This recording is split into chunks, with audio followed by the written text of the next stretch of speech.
Hello बच्चों, how are you? Welcome to the video series of acid, base and salts.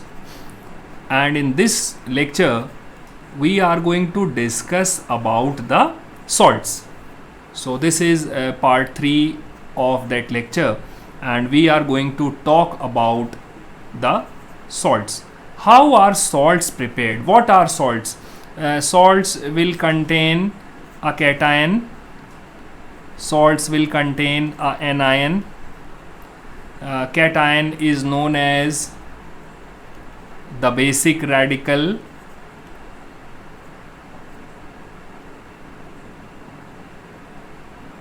A is coming here, and this is known as the acidic radical. This is always positive and this is always negative. Most of the times, 99% times, these are metals, and this is the non-metallic portion.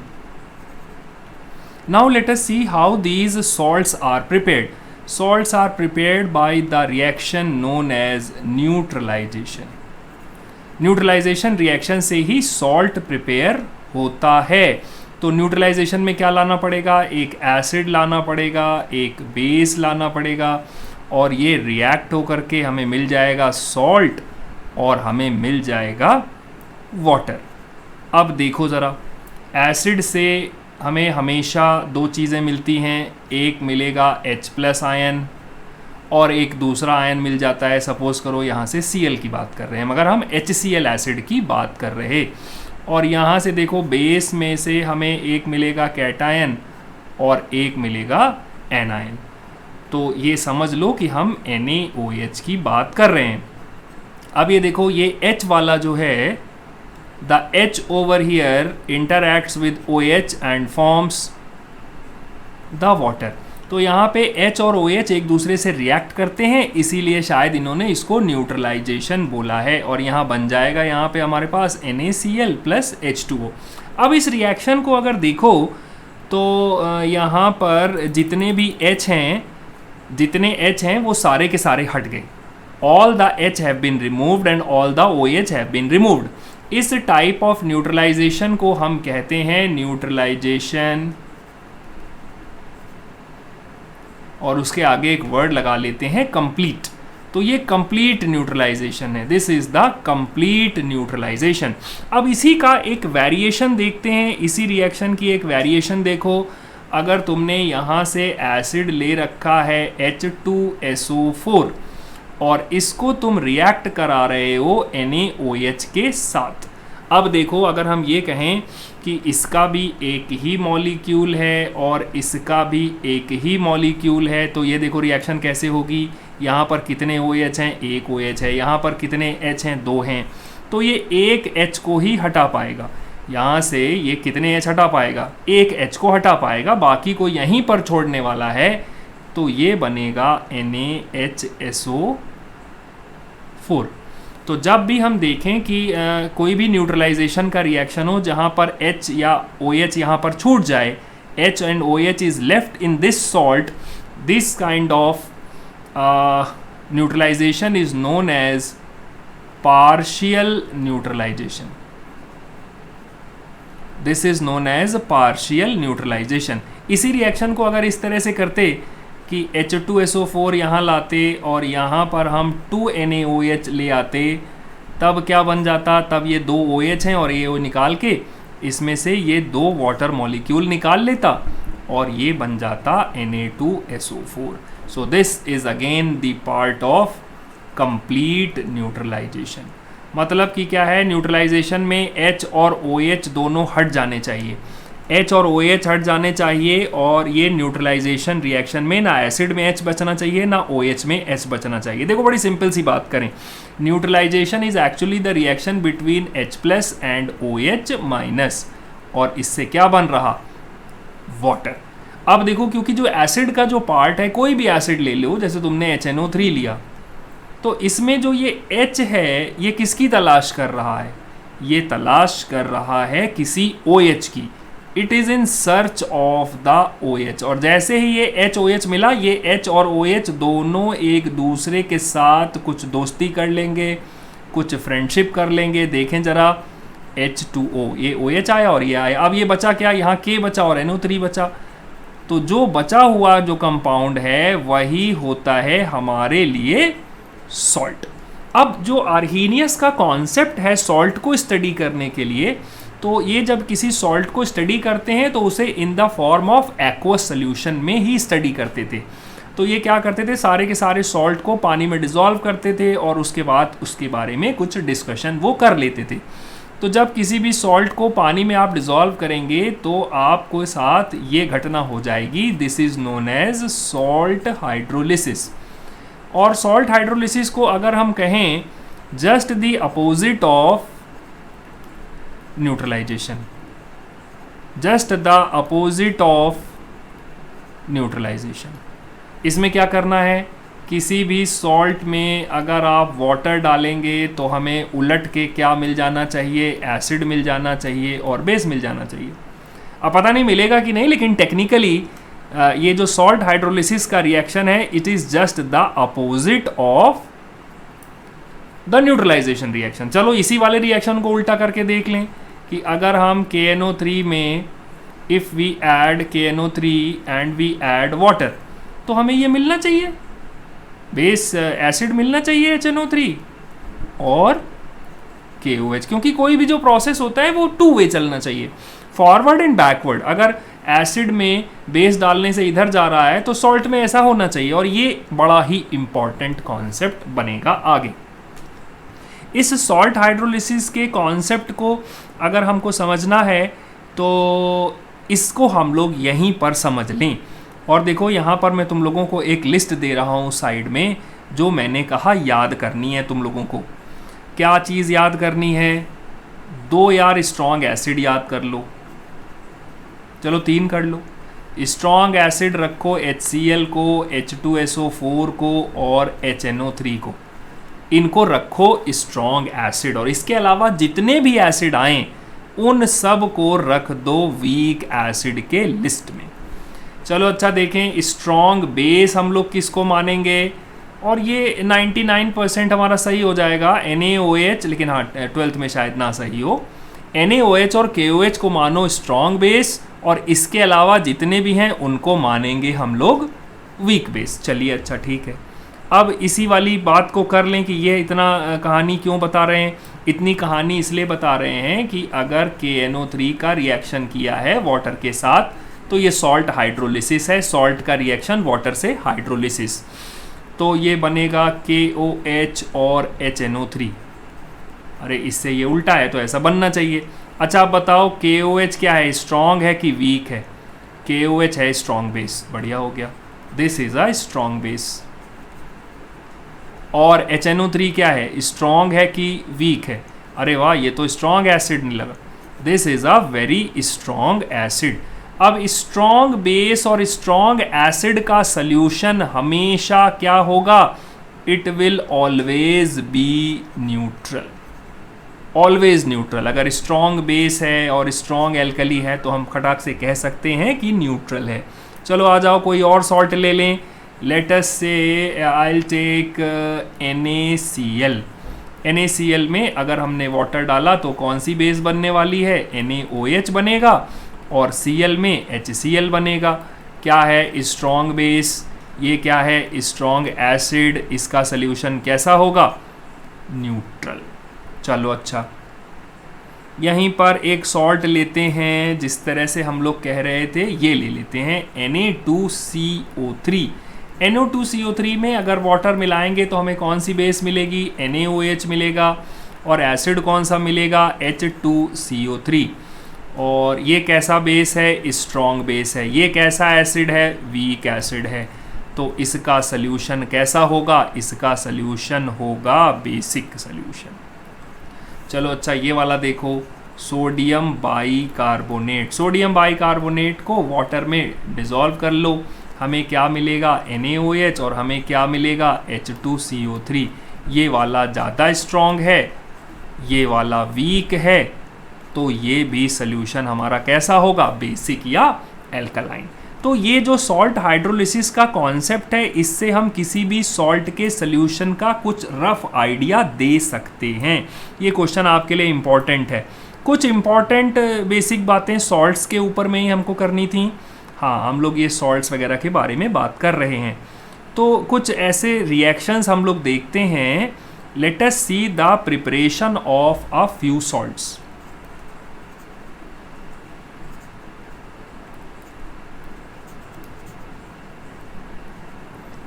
मैं एक flow chart दे रहा हूं, सरल भाषा में इसको समझते हैं, एकदम मज़ा आ जाएगा। वो अगर क्लोराइड्स लिखा है, if it is written as chlorides, chlorides में मतलब वो सॉल्ट जिसके आखिरी में Cl आता है, जैसे आपका आ गया NaCl, आपका आ गया FeCl2, आपका आ गया FeCl3, ये वाले जो सॉल्ट्स हैं इससे जिसके आखिरी में Cl लगा हो वो होते हैं क्लोराइड्स। अगर हमें क्लोराइड बनाना है, if we have to prepare the chlorides, तो मैं कुछ अलग अलग टाइप के क्लोराइड्स ले रहा हूँ। ज़रा ध्यान से सुनना, तभी मज़ा आएगा।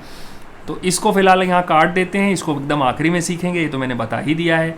अब हमें बनाना है CuCl2, हमें बनाना है FeCl3, हमें बनाना है FeCl2 और हमें बनाना है ZnCl2।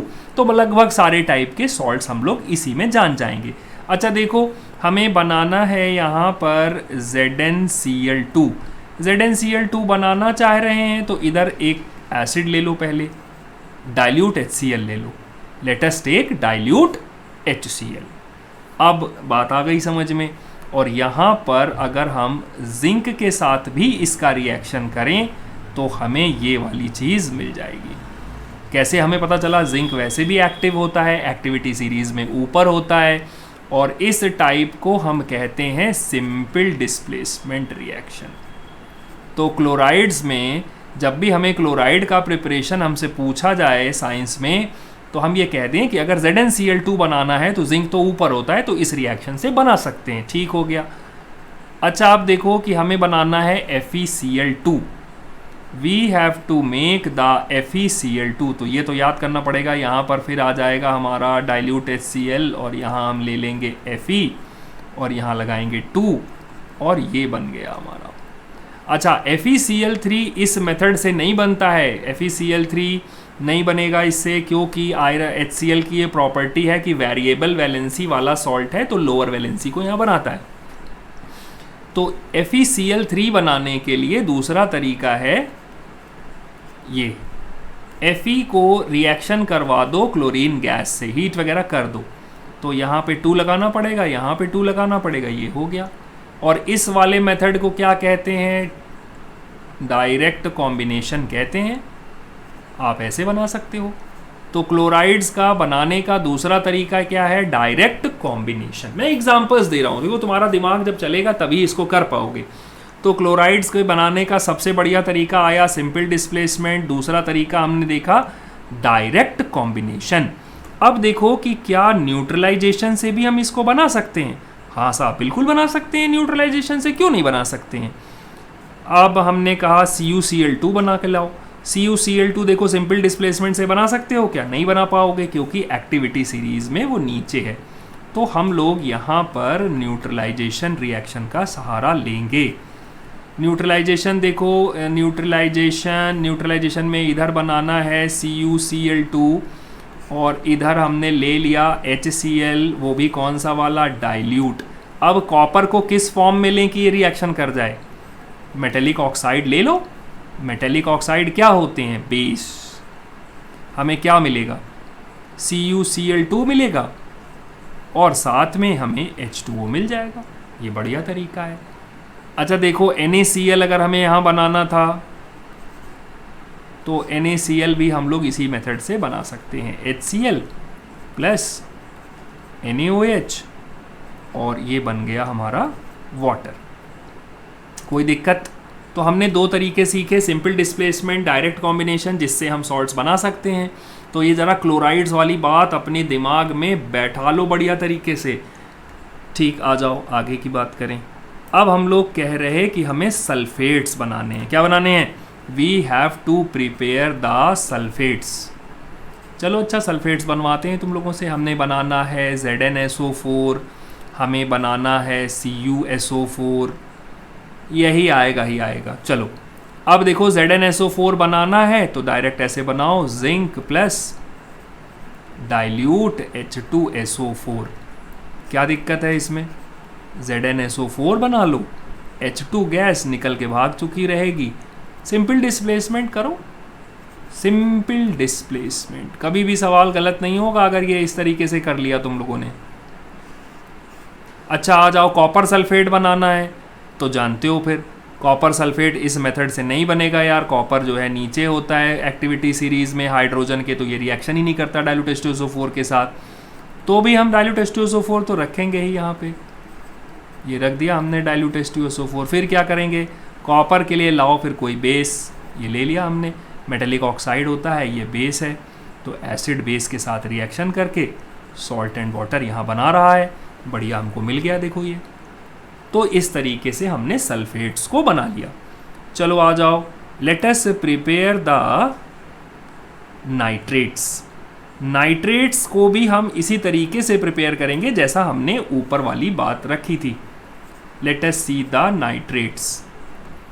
नाइट्रेट्स में अगर वो आपसे कहें कि नहीं साहब आप जिंक नाइट्रेट बनाइए या आप कॉपर नाइट्रेट बनाइए, तो जैसा हमने कहा था हम कैसे बनाएंगे, जिंक प्लस डाइल्यूट HNO3, इससे आप बना सकते हैं, और copper oxide plus dilute HNO3।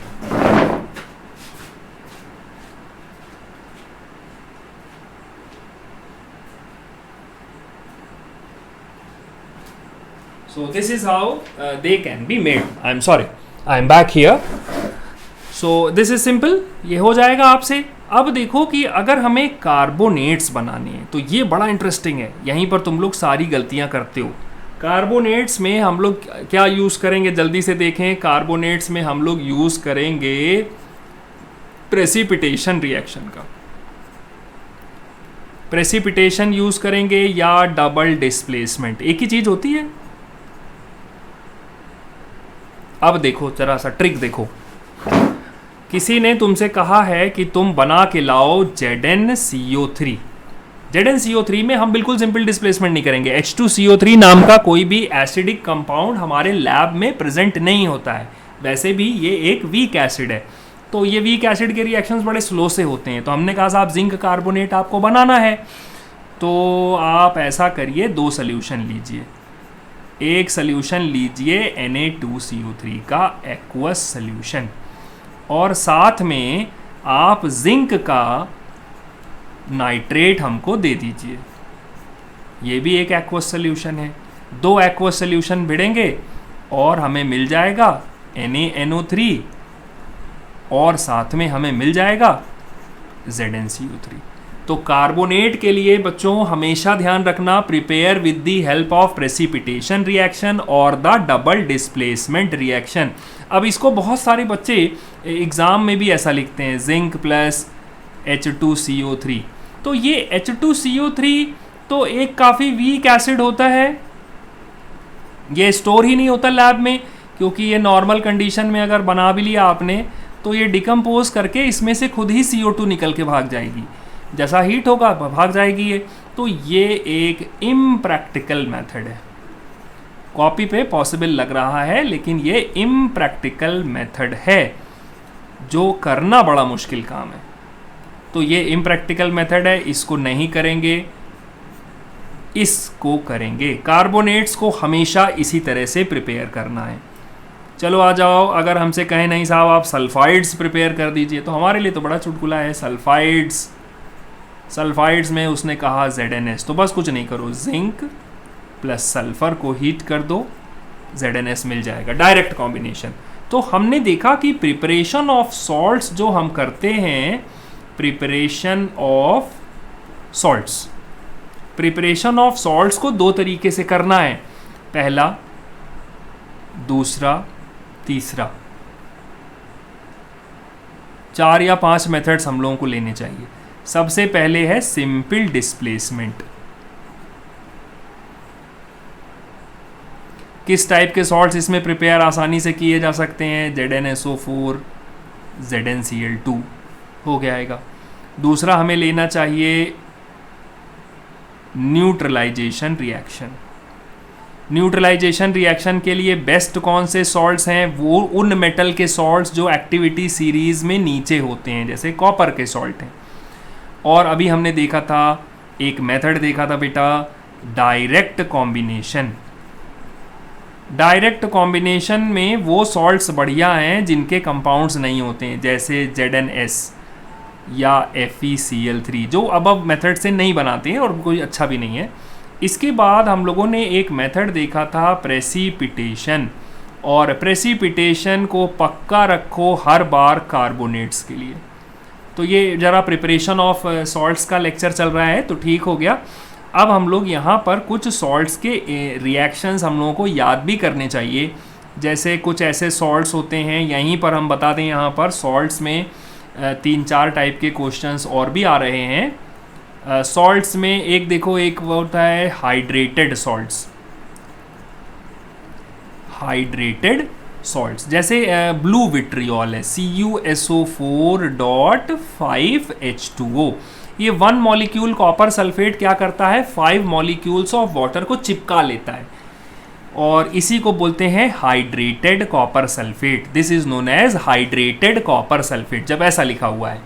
और अगर ये ऐसा लिखा रहता anhydrous copper sulphate, anhydrous copper sulphate, तो एनहाइड्रस में ऐसा होता है प्योर एकदम, बिल्कुल भी वाटर ऑफ क्रिस्टलाइजेशन नहीं है। इसी को कहते हैं वाटर ऑफ क्रिस्टलाइजेशन। कुछ वाटर के जो मॉलिक्यूल्स इसमें चिपके हुए हैं वही। अब यहाँ पर एक स्पेशल सा कॉन्सेप्ट है, छोटी क्लास में बच्चे देखते हैं पर यहाँ भूल जाते हैं। एक होता है सॉल्ट, जिसे हम कहते हैं डेलीक्विसेंट सॉल्ट्स, और फिर हम लोग कहते हैं इफ्लोरेसेंट सॉल्ट्स। चलो जल्दी से बताओ क्या होते हैं डेलीक्विसेंट सॉल्ट्स और क्या होते हैं इफ्लोरेसेंट सॉल्ट्स। और फिर एक कंपाउंड हमको देखना चाहिए हाइग्रोस्कोपिक सॉल्ट्स। पहले इनके एग्जांपल्स याद करते हैं। ये होता है FeCl3, और यहाँ पर जितने भी नाइट्रेट्स हैं, ऑल द नाइट्रेट्स। अब इनकी एक प्रॉपर्टी है, ये क्या करते हैं, अगर इनको खुली हवा में छूट जाएं, और डेलीक्विसेंट वैसे NaOH भी होता है बेटा, तो अगर ये खुली हवा में छूट जाएं तो ये हवा में जो मॉइस्चर प्रेजेंट होता है उसको एब्जॉर्ब करने लगते हैं, और उस मॉइस्चर को एब्जॉर्ब करके they absorb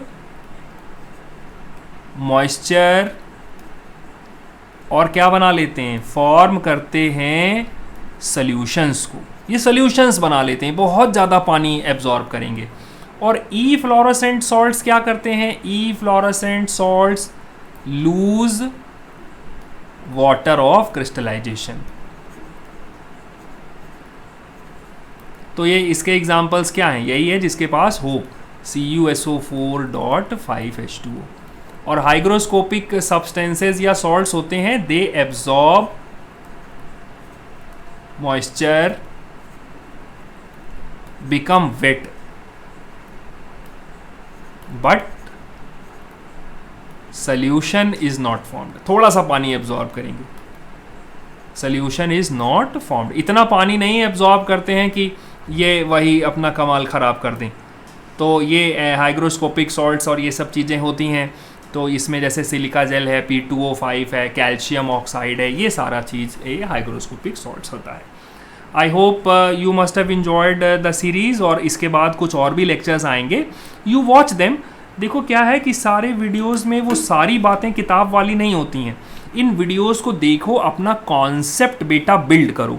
once the concept is build, you will be able to solve all kind of problems. Thank you, that's all, may God bless.